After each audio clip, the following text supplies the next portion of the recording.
नमस्कार दोस्तों, स्वागत है आपका राजंस करियर प्राइवेट लिमिटेड के ऑफिशियल यूट्यूब चैनल पर। मैं हूं सजर पांडे और आज हम यहां पर देखने जा रहे हैं जीएस के महत्वपूर्ण प्रश्न। आज की जो प्रश्न है वो आगामी परीक्षाओं जैसे कि एसएससी की कोई परीक्षा है या फिर रेलवे की जो परीक्षा है उसके लिए बड़ी उपयोगी साबित हो सकती है।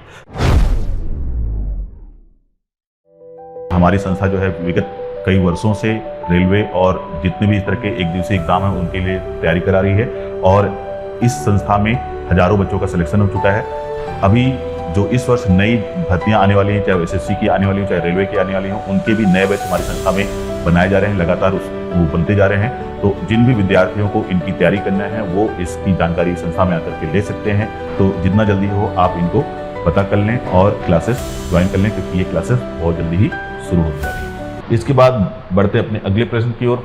1973 में केशवानंद भारती केस ने इस सवाल को जन्म दिया कि प्रस्तावना खालिस्तान हो सकती है। तो चार ऑप्शन है कि पहला ऑप्शन दिया है पूरी तरह से बदल दिया जाएगा, दूसरा ऑप्शन दिया है कि को खंडों में विभाजित किया जाएगा, तीसरा ऑप्शन है संशोधन किया जाएगा, चौथा है संशोधन नहीं किया जाएगा। प्रश्न में ये पूछा जा रहा है कि क्या इस केस के तहत 1973 का जो केशवानंद भारती केस है, सभी को पता होना चाहिए कि भारतीय इतिहास में एक बहुत ही प्रसिद्ध और प्रचलित केस रहा है ये। और इस केस के में हमको ये दिखाई देता है कि जो सुप्रीम कोर्ट है, सर्वोच्च न्यायालय जो है, उसने इस पर एक लंबी चर्चा की थी और आज तक के भारतीय इतिहास में किसी भी केस को, किसी भी संवैधानिक विषय को सुनने के लिए सबसे ज़्यादा जजों को एक साथ बैठाया गया था इसी केस में। तो कुल 13 जजों ने इस केस का निर्णय सुनाया था और इसमें प्रश्न ये पूछा गया है कि केशवानंद भारती केस में जो सुप्रीम कोर्ट है उसने प्रस्तावना के विषय में क्या निर्णय दिया था।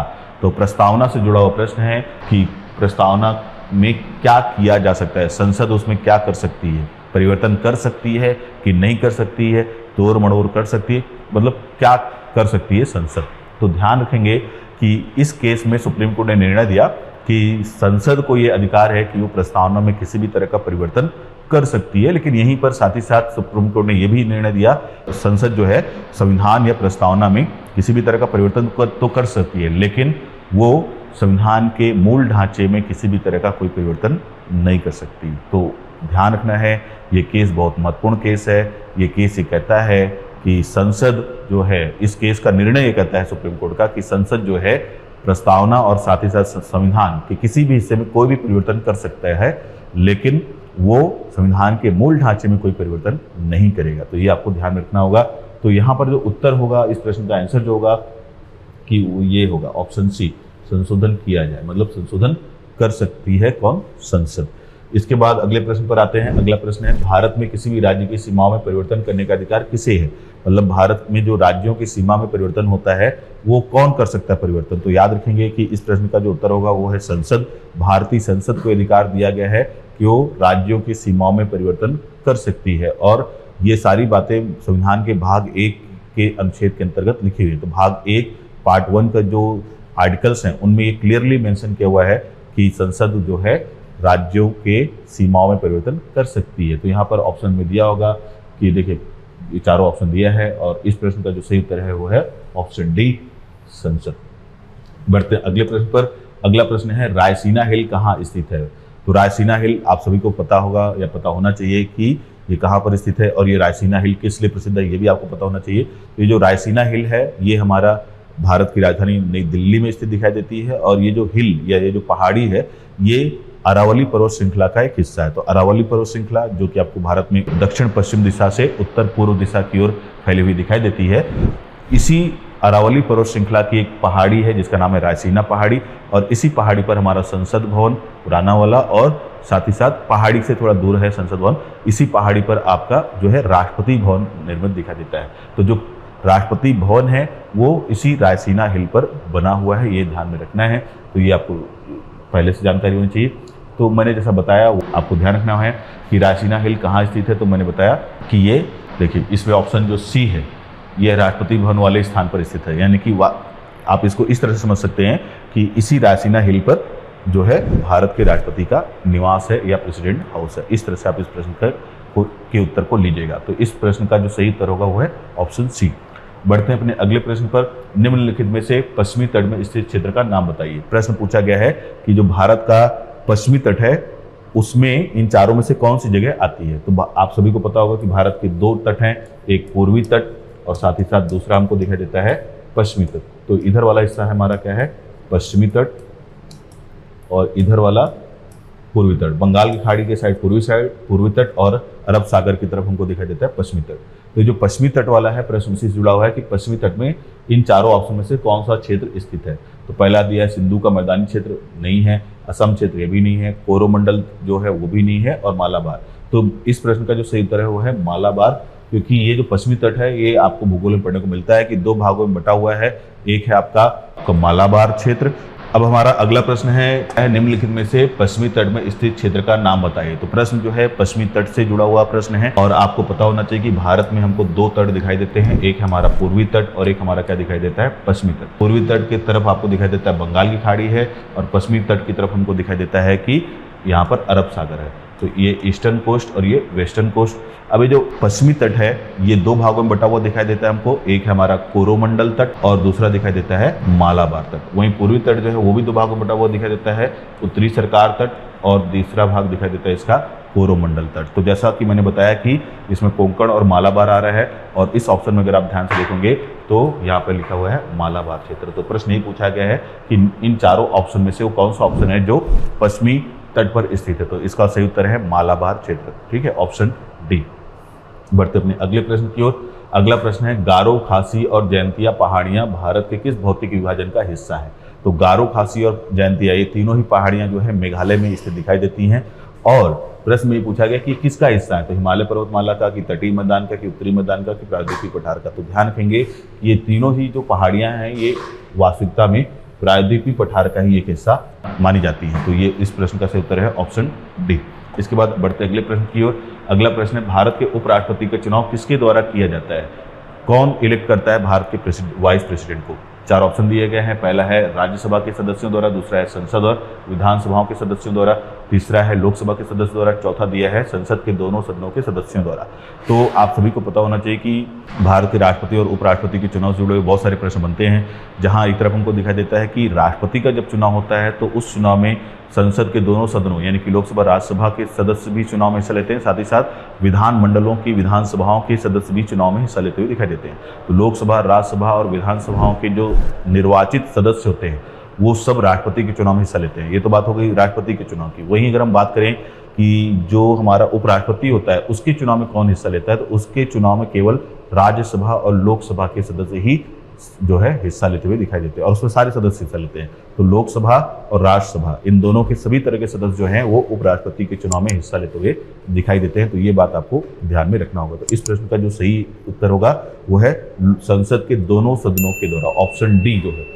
ठीक है, तो राष्ट्रपति में हमको दिखाई देता है कि विधानसभाओं के सदस्यों को भी अधिकार है, लेकिन उपराष्ट्रपति के चुनाव में केवल और केवल लोकसभा और राज्यसभा यानी कि संसद के दोनों सदनों के सदस्यों को ही वोट डालने का अधिकार है, उसको चुनने का अधिकार है। बढ़ते अपने अगले प्रश्न की ओर। हमारा अगला प्रश्न है स्वतंत्र भारत का पहला केंद्रीय बजट संसद में कब पेश किया गया। तो आजादी के बाद भारत का पहला बजट, भारत सरकार का पहला बजट कब प्रस्तुत किया गया, उसी से जुड़ा हुआ प्रश्न है। 4 ऑप्शन है, चारों अलग अलग तिथियां लिखी हुई हैं, और इस प्रश्न का जो सही उत्तर है वो है ऑप्शन डी 26 नवंबर 1947। तो ऑप्शन डी जो है वो इस प्रश्न का सही उत्तर है कि पहली बार भारत सरकार का जो बजट आया था वो इस तिथि को आया था। बढ़कर अपने अगले प्रश्न की ओर। अगला प्रश्न है निम्नलिखित में से किसे भारत सरकार का पहला कानून अधिकारी माना जाता है। तो भारत सरकार का कानूनी अधिकारी या भारत सरकार का विधिक सलाहकार किसे माना जाता है, इसी से जुड़ा हुआ प्रश्न है और बहुत ही महत्वपूर्ण प्रश्न है। तो इस प्रश्न का जो सही उत्तर है वो है अटॉर्नी जनरल ऑफ इंडिया। तो अटॉर्नी जनरल ऑफ इंडिया जो होता है उसे ही भारत सरकार का कानूनी सलाहकार या भारत सरकार का कानूनी अधिकारी माना जाता है। तो ये बहुत ही महत्वपूर्ण प्रश्न है।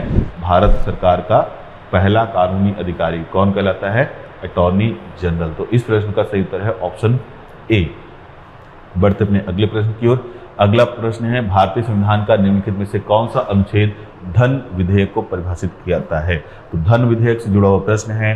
प्रश्न में बहुत सिंपल सा प्रश्न पूछा गया है कि धन विधेयक किस आर्टिकल में या किस अनुच्छेद में परिभाषित किया गया। तो इस प्रश्न का उत्तर है अनुच्छेद 110। तो भारतीय संविधान का जो अनुच्छेद 110 है वो धन विधेयक को परिभाषित करता है। धन विधेयक एक ऐसा विधेयक होता है जो सरकार के करों से संबंधित होता है। तो सरकार के द्वारा जो टैक्स या कर में परिवर्तन से जुड़ा हुआ विधेयक प्रस्तुत किया जाता है संसद में, उसी को कहा जाता है क्या, धन विधेयक। किस आर्टिकल में परिभाषित है, तो आर्टिकल 10 में परिभाषित है, ध्यान रखेंगे। तो इस प्रश्न का सही उत्तर है ऑप्शन ए, आर्टिकल 110।